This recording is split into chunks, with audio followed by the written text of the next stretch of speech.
Been watching a lot of videos, reaction videos, or people making comments about the cost of living in America and how it seems that nobody seems to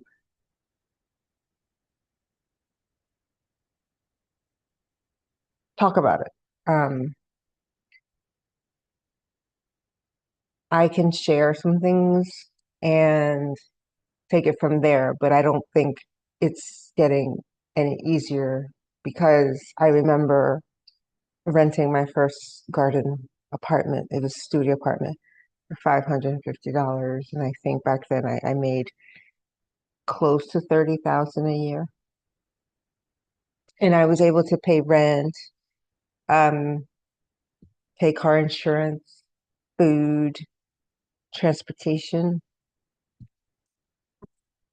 And as the years evolved and came around, um, well, let's say 25 years, I realize now that though most people would have perceived me having a house as some sort of making it, but I wouldn't have been able to do this without my ex-husband and my mother's support in the beginning. Um, Most of you know I've been divorced for 12 years and he passed away a decade ago, and it's a miracle that I've been able to do it this far. Um, and I've also been noticing that men seem to think that women are just emotional and not logical. And I'm not going to even speak about why this is happening, um, because I believe we are energy in motion. We're not robots. But I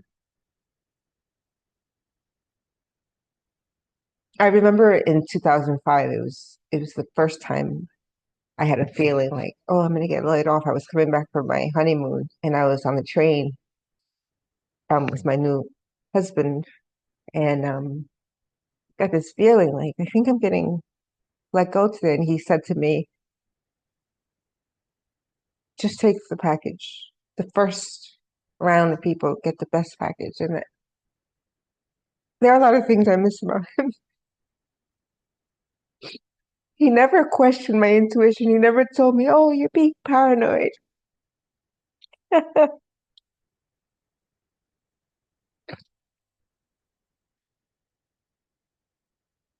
Okay, I'm gonna try to make light of the situation, but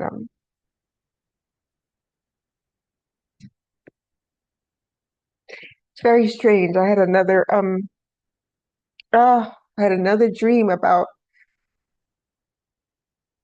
um someone I was with before getting married, and I saw myself in the airport with him, and we were going to Japan, and he was some sort of successful business person, and I was I saw myself in the airport, and I saw my dogs with me. And I still saw myself upset. Like, I can't believe I'm with this guy.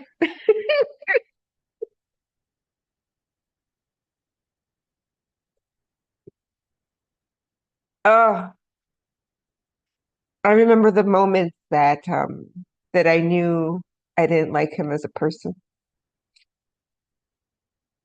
I remember exactly what he said.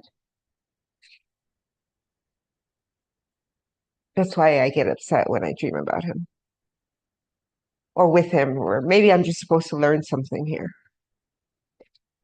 But the bottom line, what happened with that person, what led me to seeking out my husband was I didn't want to be controlled. I didn't want to be told that who I was or who I wasn't good enough, but yet you're still pursuing me. Why? It was a great lesson.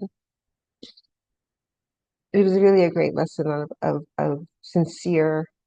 acceptance and love. Um, but one thing I remember, he never got married. I mean, he tried to reach out to me 3 years and and I left him a voicemail like, don't ever call me, don't ever do this. And he's like, oh, I'm married with a child. I'm like, oh, whatever. He emailed me saying, oh, I'm married with a child. And I thought to myself, I'm gonna let him have the last word. But if he was married with a child, he wouldn't be looking for me. And since I had reactivated my Instagram account, I saw all the people that I used to block, and I went through my block list, and I was like, oh my gosh, he's not married. And I'm not surprised. All right, back to the finances. Okay. Yeah. Share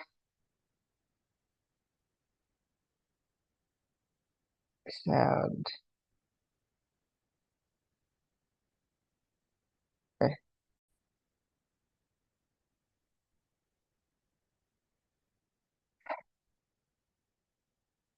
This is Jay Reed. So I posted a video about a month ago talking about the cost of living and how it's hard out here as a 20-something-year-old person, whatever, in America. And the amount of comments on that video from older people, like older meaning like over 50 probably, maybe over 40, whatever. The amount of comments from them saying, oh, you know, just work more, just suck it up, right? We did it. Okay, hear me out. Before you comment some stupid shit, probably with your pointer finger while squinting at your phone, because you don't know how to use a phone, why don't you just do everybody a favor and just keep that shit to yourself? Because at the end of the day, it's not the same. It's not. And you don't understand what it's like. So to come on here after your generation has created this problem, you guys literally ruined this country. I just want you to know that. And it's ironic because you guys did this and then you blame us for all this shit. And then you get mad when people complain. Here's the deal. And this is what I recommend for everybody. Don't accept your reality if you know that it's fucked up and if you know it could be better, right? That's when you've given up. That's when you lose. I detest things that are bad that can be fixed, okay? You do not owe society all of your time. That is a fucking lie. That is a fallacy. You don't, right? It's not fair. It's not. You should not have to trade 60% of your life just to be able to live, right? Because the reality is when you have a family, you're not going to be able to see your kids. You're not going to be able to see your wife. Your marriage is going to fall apart. Your kids are going to get brainwashed by their fucking phones or by this fucked up education system that we have going on, right? So there's a lot of issues with this. So for you to come on here and say, oh, just keep doing what we've been doing for the past 60 years. Oh yeah, how the fuck has that worked out? It's clearly not working. We need change. And I'm not going to come on here and spew some bullshit and lie to you all and be like, oh, my life is perfect. This is awesome. It's not. And I know it's not for you either. So we need to start speaking the truth about it. Shout out to the creator. And I drive roughly 4 hours a day to go to work, to work and to home. 4 hours a day? I can't tell you the last time I went on a trip, been to the beach. I love the beach. To me, in my personal experience, there's nothing better than the beach. Whether it be the sand, water, sounds, smells, I don't know. There's nothing better than the beach. You can't afford to go. I don't know why I work if you can't do nothing besides work.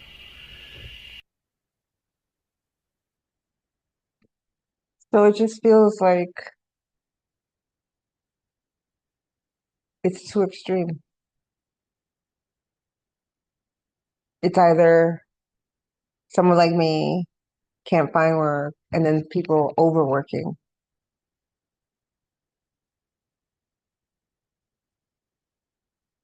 But I do find that it is important for people to witness others and what's going on and know that you're not alone. Even though I do believe no excuses. But yeah, I understand. it's a different time now. All the best.